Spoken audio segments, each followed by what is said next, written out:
প্রচণ্ড গরমে যখন ভারী কোনো খাবার খেতে ভালো লাগে না, তখন এরকম হালকা একটি তরকারি হলে খুব ভালো খাবার খাওয়া যায়।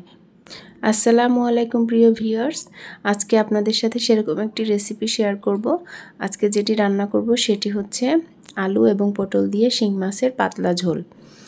এজন্য আমি এখানে প্রায় 200 গ্রাম মতন পটল নিয়েছি এবং একটি আলু নিয়েছি। আমি আলু এবং পটলের খোসাগুলো ছাড়িয়ে নিব। খোসা ছাড়ানো হয়ে গেলে এগুলোকে টুকরো টুকরো করে কেটে নিব। আমি এরকম গোটা গোটা করে কেটেছি। আপনারা চাইলে আপনাদের পছন্দ মতন শেপে কেটে নিতে পারেন। এইভাবে আমার দাদি রান্না করত।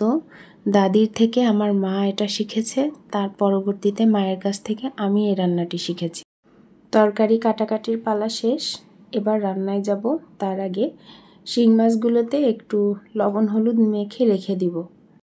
শিং মাছে সামান্য একটু তেল অ্যাড করব, এতে করে লবণ হলুদটা খুব সুন্দরভাবে শিং মাছের মধ্যে যাবে। এবার রান্নায় চলে যাব। প্রথমে কড়াইতে কিছুটা তেল দিয়ে দিব, দিয়ে এর মধ্যে পেঁয়াজ দিয়ে দিব। পেঁয়াজটা বেশ ভালো করে ভেজে নিব। পেঁয়াজটা যেন নরম হয়, তবে কোনোভাবে যেন পেঁয়াজটা পুড়ে না যায়, কারণ খুব বেশি কড়া করে পেঁয়াজটা ভাজা যাবে না। পেঁয়াজটা একটু নরম হয়ে আসলে এর মধ্যে দিয়ে দেব 1 চা চামচ রসুন বাটা। রসুন বাটা দেওয়ার পরে বেশ সময় নিয়ে এটা ভেজে নিব এবং একটু লবণ অ্যাড করব স্বাদ মতো, যাতে রসুনের কাঁচা গন্ধটা চলে যায়। এরপরে রসুনের কাঁচা গন্ধটা চলে গেলে এর মধ্যে একটু গরম পানি অ্যাড করব এবং 1/2 চা চামচ জিরার গুঁড়া দিয়ে দেব। এবার শিং মাছগুলো এর মধ্যে দিয়ে দেব, দিয়ে বেশ সময় নিয়ে এটা কষিয়ে নিব। এবার মাছের মধ্যে কিছু কাঁচামরিচ দিয়ে দিব।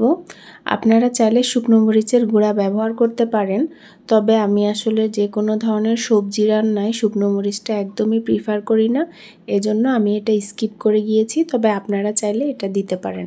এবার কিছুটা হলুদ অ্যাড করব। হলুদ অ্যাড করার পরে অপেক্ষা করব পানিটা কখন ফুটে যাবে এবং মাছটা প্রায় পুরোপুরি রান্না হয়ে যাবে। পানিতে বলক চলে আসলে আমি একটি ঢাকনার সাহায্যে কড়াইটি ঢেকে দিব। এবার ঢাকনা তুলে আমি মাছগুলো একটা আলাদা পাত্রে তুলে নিব, কারণ এর মধ্যে যদি আমি পটল এবং আলু দিয়ে দিই তাহলে মাছটা দীর্ঘক্ষণ রান্না হবে, ফলে মাছটার টেস্ট নষ্ট হয়ে যাবে। এখন এই অল্প ঝোলের মধ্যে আমি কেটে রাখা পটল এবং আলুগুলো দিয়ে দিব। পটল এবং আলু হালকা নাড়াচাড়া করে আমি এটা একটা ঢাকনা দিয়ে ঢেকে দিব এবং এই পানি শুকানো পর্যন্ত অপেক্ষা করব। পানি শুকিয়ে গিয়েছে এবং আমার তরকারি অর্থাৎ পটল এবং আলু দুইটাই সিদ্ধ হয়ে গিয়েছে। এখন খুব অল্প পরিমাণে ফুটন্ত গরম পানি দিব, এটি হচ্ছে ঝোলের পানি। পানি দেওয়ার পরে পানিতে বলক আসলে মাছগুলো এর মধ্যে দিয়ে দিব। এবার 2 থেকে 3 মিনিট রান্না করব। এই সময়টাতে আপনারা একটু লবণটা চেক করে নেবেন, আর নামানোর আগে অল্প একটু ভাজা জিরার গুঁড়া ছড়িয়ে দিবেন। এই রান্নাটা অসম্ভব মজা হয় খেতে। আমি এভাবে রান্না করে খাই। আপনারা কিভাবে রান্না করেন সেটা অবশ্যই কমেন্ট বক্সে জানাবেন এবং রেসিপিটি ভালো লাগলে অবশ্যই শেয়ার করবেন।